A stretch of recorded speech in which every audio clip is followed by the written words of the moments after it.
I have my lovely coworker with me today to go over how I like to test hip joint assessments. So we're going to start with some functional activities and then move into the special tests and strength testing. Hi. Hi. So first, I'd like to see you in standing. And go ahead and step away from the table a little bit because you are going to be doing a full squat. And what I want to be able to see in a full squat is how you position your feet. A little bit. And what happens with your knees, your hips, your torso, what happens with your breath, and do you have any pain? Okay, so I want you to angle your feet and widen them in a way that feels comfortable for you. And I want you to squat down all the way down so that your butt is on the ground. Okay, and come on up. Did that hurt anywhere? No. Okay, now can you do a side view so we can see your body from the side view? Good. And then stay down there for just a second. So I'm not usually concerned if I see like a rounded spine, but I'll note if someone has to pop up on their heels or if their knee is deviating inward or outward or if they're holding their breath. I just want to kind of assess the gross motion of a squat, especially looking for if there's compression at the hip joints. Okay, come on up. Next, you're going to sit back on the table. And I want you to stand up with just using your right leg. And then sit down just using your right leg. So now I'm watching her balance, but I'm also watching what does her knee do. And go ahead and to the other side. So see how that knee deviates inward just a little bit. I'd be curious about that. And then I'm going to ask, did that feel significantly harder on one side than the other? Maybe left. Okay, so maybe left. We'll put that down as a curiosity. Okay, go ahead and lay on your back. And now we're going to start the hip provocation testing. And I'm just going to do one side for the video, but normally I would test the unaffected hip first so that the patient could know what like the good side should feel like before I do the affected side. So let me see for the camera. It'd probably be better if I do the side facing the wall. So I'm going to start by explaining to the patient that we're going to be doing provocation tests. So sometimes that can be a little bit uncomfortable, but I don't want it to be painful. And I'm looking for your pain. I'm looking to reproduce something that you have already experienced. And in terms of the hip, we're looking for groin pain or buttock pain. Like this is typically the zone that hip pain is going to refer. I'm also interested in looking for noise, clicking, popping, and stability. So Sierra, may I move your leg? Yes. Okay. So I'm just going to ask her to be as relaxed as possible and let me hold on to her leg. I'm going to start with internal and external rotation. And we know that internal and external rotation should both be about 45 degrees.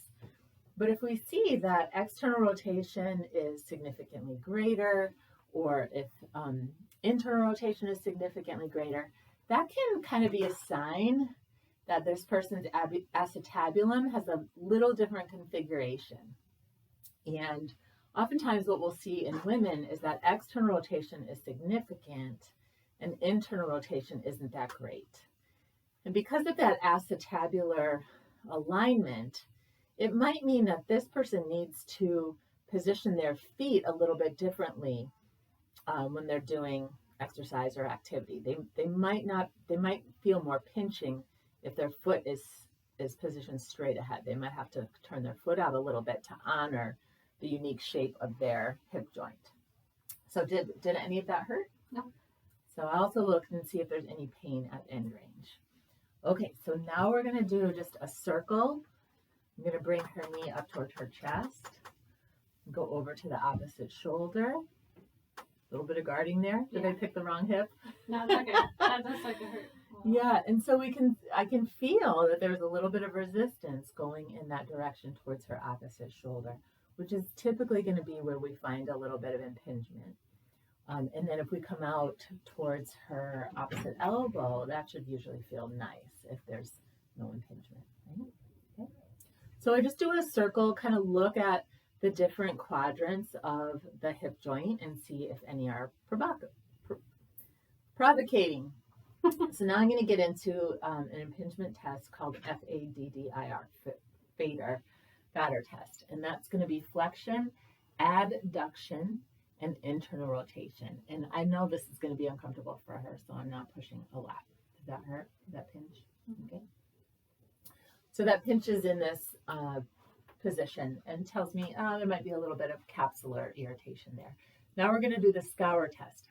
I say I'm going to treat your leg like a mortar and a pestle. I'm going to push it down and then swirl around. And I'm looking for that same irritability in different quadrants.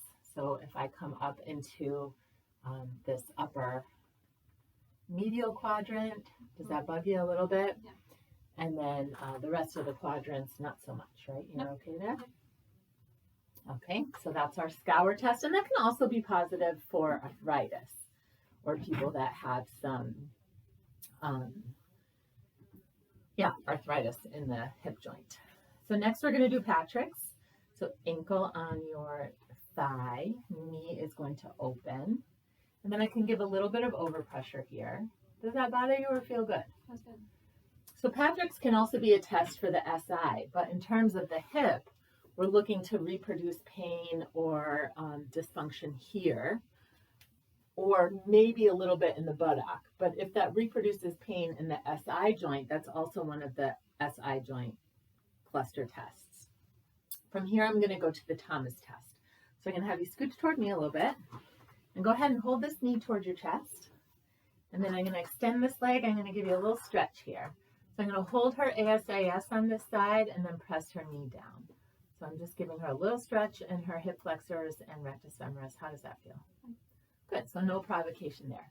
We're going to come back to the middle of the table and I'm going to have her extend her legs. So this is a test, I don't even know the name of it, but I use this test to check for any psoas snapping. And what you're going to do is have the patient actively bend their hip, flex their hip, and then actively lay it all the way back down onto the table. Have them do that about 5 or 6 times, and you're looking for any snapping at the psoas tendon. Once in a while, you'll also get it at the iliotibial band. So you're just going to do an active flexion and then kind of sloppily put your leg back down. Yep. And I'm looking for, again, joint noise that's reproducible. And joint noise that would be reproducible in the front of the hip might be that tight psoas tendon. She doesn't have any of that. So now I'm going to do a test for a labral tear. And this is called the Fitzgerald's test. And it's important here that I really have my patient's leg very relaxed. I'm going to take the leg, I call it swivel and straighten. So from a flexed position, I'm going to take her into a midline circular movement all the way around, kind of like we did in the scour test, but now we're going to come into extension and abduction. And then we're going to go back the other way, and I'm going to take her into extension and internal rotation. And what I'm looking for is a audible clunk. And I don't have any. I don't have any audible clunks here, but you're also not very relaxed. There, now she gave me her whole leg. Feel vulnerable right in there. It's just that same spot. Yeah. Right, So right in here. does it feel clunky or more like catchy? Pinchy. Pinchy. So she's getting some pinch, but not that audible like clunk, which is good.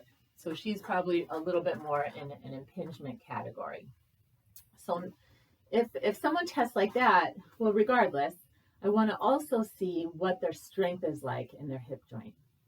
And we're going to test the glute firing pattern, the gluteus medius, and the hip external rotators. So I'm going to invite you to lay on your tummy.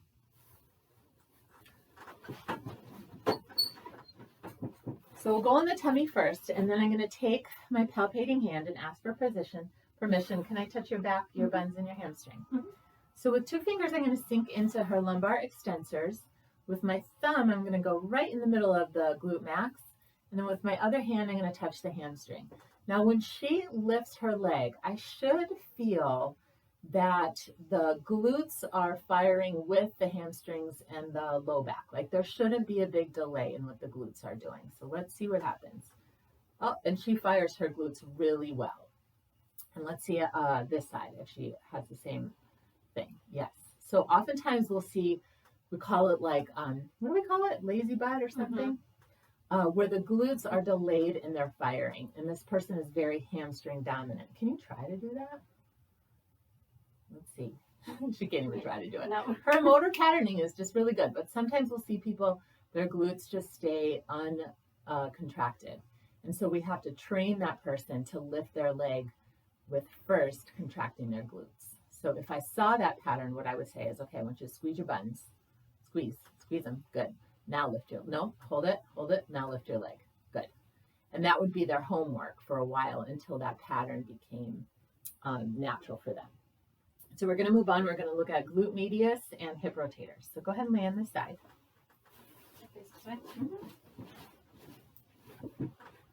So I'm going to start you with their legs real straight like a pencil. And I want you to lift this top leg up. And then what I like to do to try to isolate glute medius is roll this pelvis forward and bring the leg back. And then also make sure, hold on there, babes, that the foot is parallel to the floor. So she's got to internally rotate just a little bit. Good. Okay, this looks really good. Good alignment. And then I'll put my thumb right over glute medius so I feel that she's using the right muscle.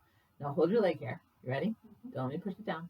Don't let them cheat. Oh, she's good. She's strong. Oh, good glute medius. Okay, relax. Now bend both knees. And what I like to do for the hip rotators is not just a manual muscle test, but an endurance and repetition test. So the first thing we want to be able to identify is this person even using the right set of muscles to externally rotate the leg? So right now she's kind of in a clamshell position. Hips are about 45 degrees flexed, knees are 90 degrees flexed. And I'm going to ask you, Sierra, just roll your pelvis forward just a little bit.